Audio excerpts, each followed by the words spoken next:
Hello, everyone. We are here to interview Lucinda Ashby, who is the Bishop of El Camino Real. And I am Su Ying Wong, and I pastor a church in Sunnyvale, St. Thomas. Today, we will interview Lucinda as part of this curriculum. Thank you, Lucinda, for being with us. My pleasure. How far back does your history go with this area or California in general? Tell us briefly about your life and career and your personal and familial connection with people in this area.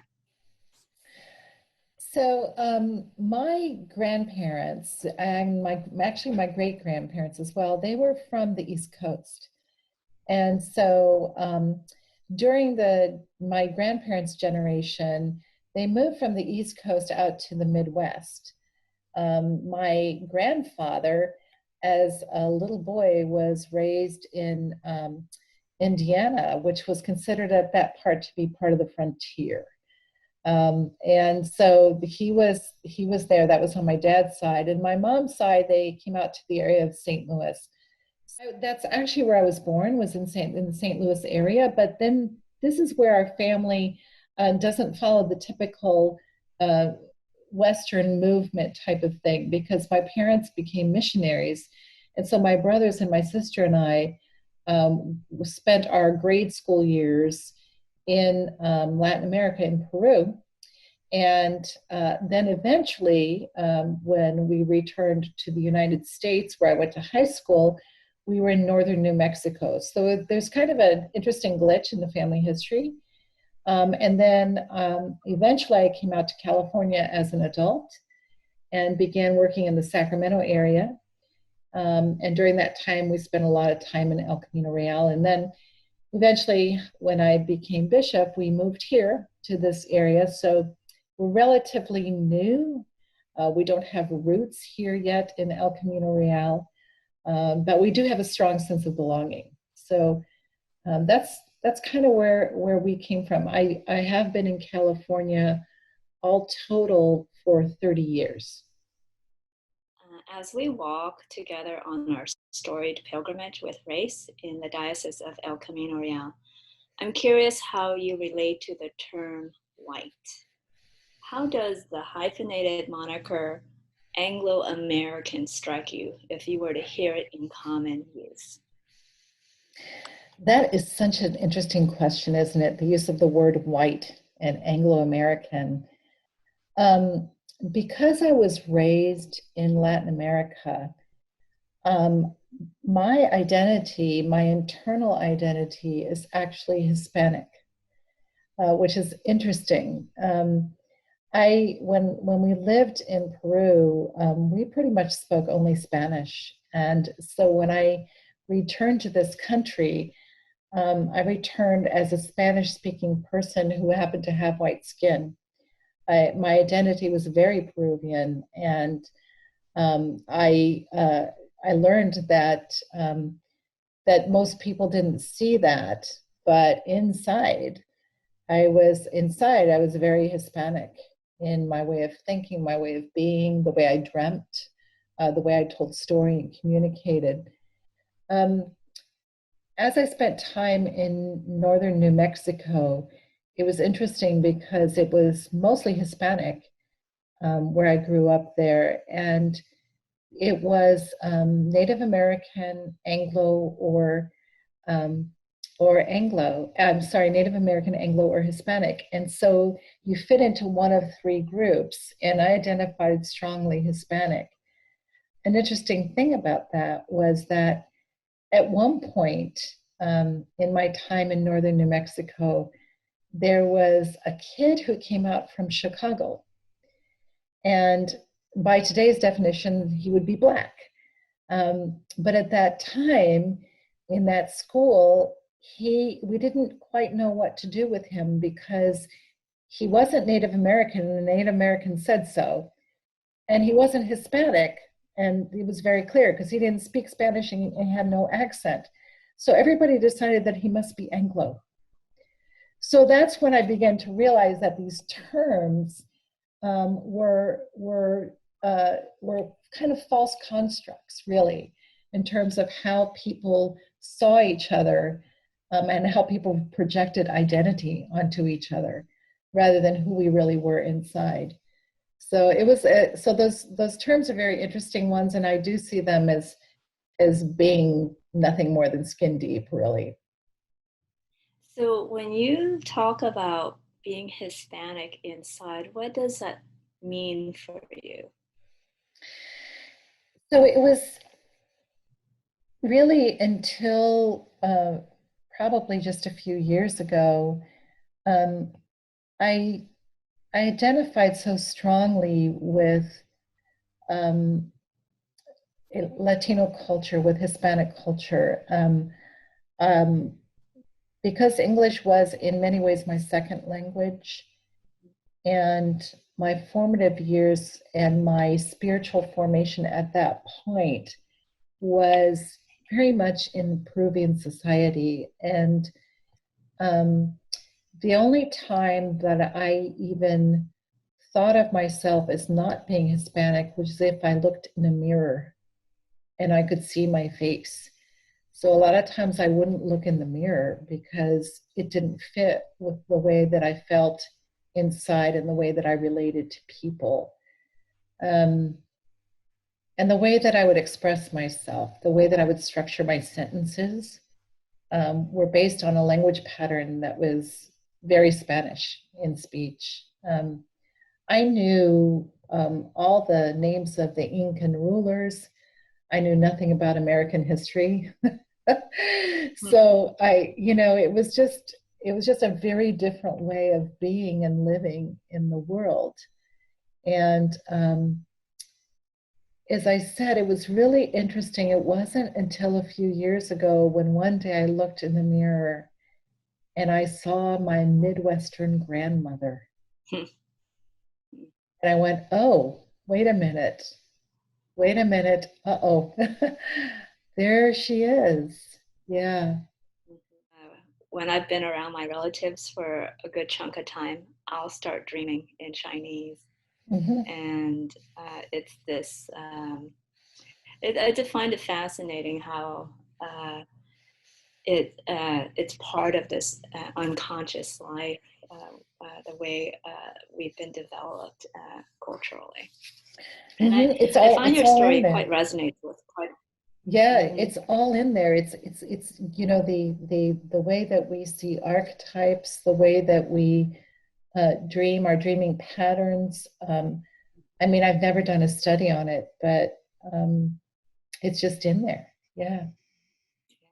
You spend time among white missionaries abroad. Would you tell us a story of how this experience informs your perspective on race and racism in the United States? So it's very interesting. Not all missionaries were white.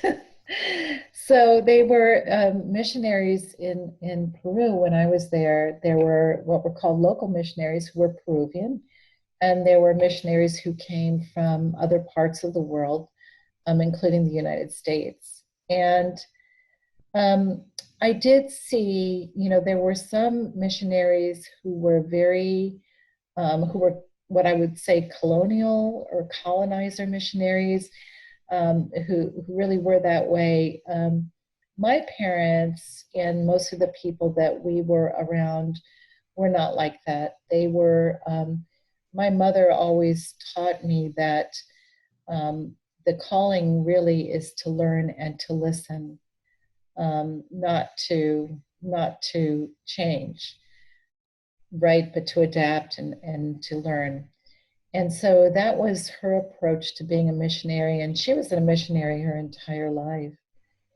Um, but I grew up among, as I said, Hispanic peoples. So the first real strong contact that I had with deep issues around race in the United States sense of being black and white occurred when I went to college in Ohio. And it was something I did not understand. If you're not raised in this country, you don't really have the same understanding of what the racial issues are in this country. And so to encounter that black-white division that was so strong was really shocking to me. Um, what I was used to was a very different dynamic with a very different history. And I didn't know how to relate to that particular part of America. Um, I still see it very differently because um, I do see a lot of racial issues that aren't addressed, as though folks who are brown skinned go unnoticed. There's something that's going to happen with that at some point, um, and it's going to be deep and it's going to be strong. But it's very different, and I think one of the reasons that my brothers and sister and I settled in the West as we did is because of the fact that it's more of a mosaic of color. It's more understandable to us to be around uh, places where there's not a majority that is white, but instead a series of minorities that are in different shades of color, with a lot of different cultural experiences. Um, and also the for us, the point about around being people who for generations have lived on this land, and who, although that in and of itself has a sketchy history, that living on this land and for generations, for centuries, being people who are the old Spanish families who lived here, who were landed. I think my brothers and sister and I really identify strongly with that as part of our background. So, but I am a third culture kid, and I don't know if you're familiar with that term, but a third culture kid is one that is raised outside of the culture of their birth, and then they come back into it, and they're not a part of it. So it's, as a third culture kid, you sit with feet in each culture, in my case, in Peruvian and North American, but you're part of neither. And so it gives you that quality of being an observer, of watching and having insight about culture and about people.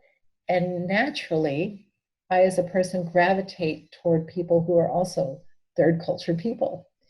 It's because there's something about a similarity of language that we speak in terms of our questions of identity and how we fit in or do not fit in, or belong or not belong.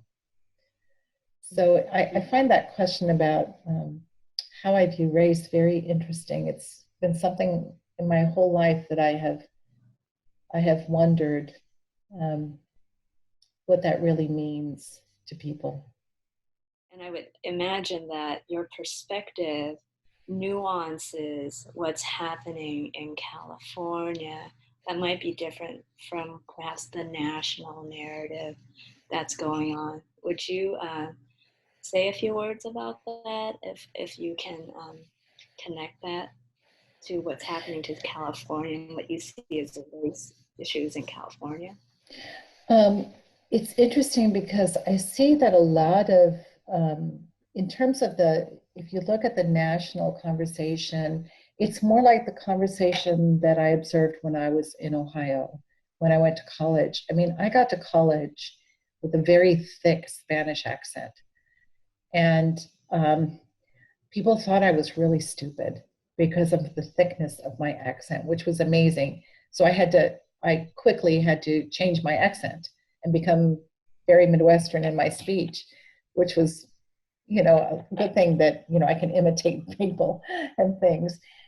But when I got there, it was so interesting because it was so black white, and I kept wandering around and I was lost because all I could think of was, where are my people? Where are my people? Where are the people who I identify with, the Hispanic people, the Latino people? Where are they? And I didn't see them, and they weren't in evidence. Um, And that was difficult for me. And I realized that our national uh, conversation is around very much around black white. Um, but California's issues are are very complex because it's people who come from different parts of the world, from China, in your case, from Japan, from India, from the Philippines, from Mexico, from other parts of Latin America, South America, from Africa. We're all over the place here. And all these different groups are in tension with each other. And a lot of the disparity that I see here is socioeconomic more than anything. That's where I see the greatest challenge for us. And one of the challenges that we face, I think, is that too often our Mexican American brothers and sisters are not even noticed. I mean, it was very interesting during COVID when all of a sudden there was this realization of, oh, our Mexican American brothers and sisters are essential workers. They are the ones picking the lettuce in the field. They are the ones making sure that the grocery people are in the grocery store and that we're able to function. And they're the ones who don't have the choice, right, to just be inconvenienced. And so that to me was the greatest revealer of what our situation is like in California. So it's very a very different picture, I think, than what is being painted on the national scene. How does the church give you strength or act as an impediment in your work with race? Once I left New Mexico, we were much more culturally much more even. And when I left New Mexico, um, I I realized that the church in the mainline denominations was mostly white, and that was something very startling to me.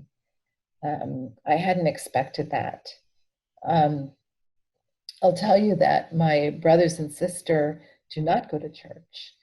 And probably that's one of the reasons is that it's not a place for them to be comfortable. I sat outside the church for quite a while, and part of it was because it was so white that I didn't know how I could fit into it. And finally, I decided that if I was going to be able to answer my calling and if I was going to be able to, um, really work with the issues in the church around race, among other things, that I needed to be inside of it instead of apart from it. So it has been an ongoing question for me, really, until about, well, I guess it was about 8 years ago, maybe nine. I had never been in a room that was just only white people. Um, and I stood up in front of a congregation to preach on a Sunday morning, and I was without notes, and I stood up, and suddenly I realized that there was no person of color in the room. And I froze, and I thought, what do I have to say to these people? I don't know, my inside Hispanic identity said, how do I relate? Um, and fortunately, I think it was a short freeze, but I realized that you know because I am white skinned, I can be sometimes more prophetic and help people to see things a little bit differently, maybe from another perspective, and help people to walk into places where they're uncomfortable. Um, so I see that as my role. I think that the the church has given me resolve. I would say it's given me resolve. Um, it has made it hard to address issues of race and socioeconomic disparity and all kinds of things. And the church says it wants to be inclusive and be welcoming, but it has a real struggle doing that. I mean, it's our foibles of humanity. Um, but I have resolve around that. I have resolve around us, really walking the talk, and making sure that it's not just welcome signs that we put out, but actually that we are able to work through difference and with difference and face our own privilege. Um, I've had a lot of privilege because my skin is white, even though my identity is a little more hidden, and um, and I realized that I need to use that privilege in order to help speak in a way that people who look like me can hear. Yeah. I wonder if you feel like because you pass as white because of your skin, do you feel like you're privy to information from the white perspective that perhaps someone like me wouldn't be able to hear because they see me as other? Probably. And I think it's not like there's a secret code that I'm aware of, but I think there is a sense in which people will say things that actually aren't acceptable because I'm white, because my skin's white. They'll say things and people will think that I will agree with them. Um, Whereas if they knew what was going on inside, I don't think they would think that.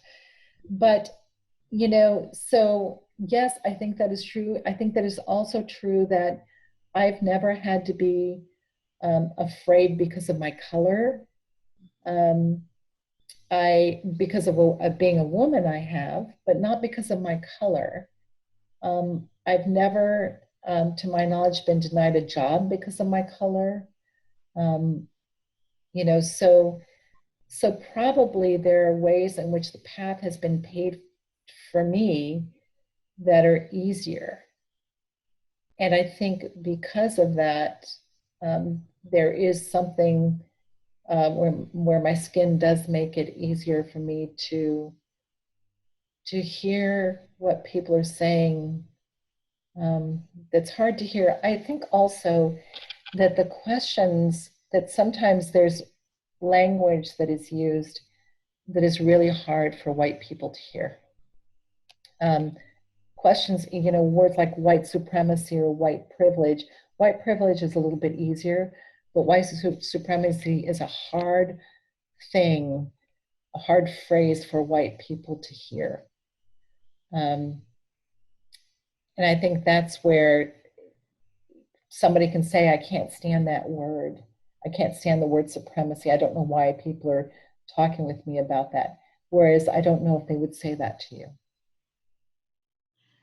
I feel like the work, your perspective is already kind of ahead of the game and is going to be pulling us to a larger conversation that we need to get ready for.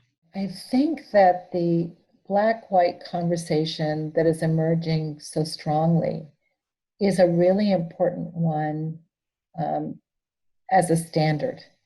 I think that having that exposed, having that broken open, having the divide reveal itself so strongly um, really makes room for the brown, white, brown, brown, brown, black conversations that need to happen as well.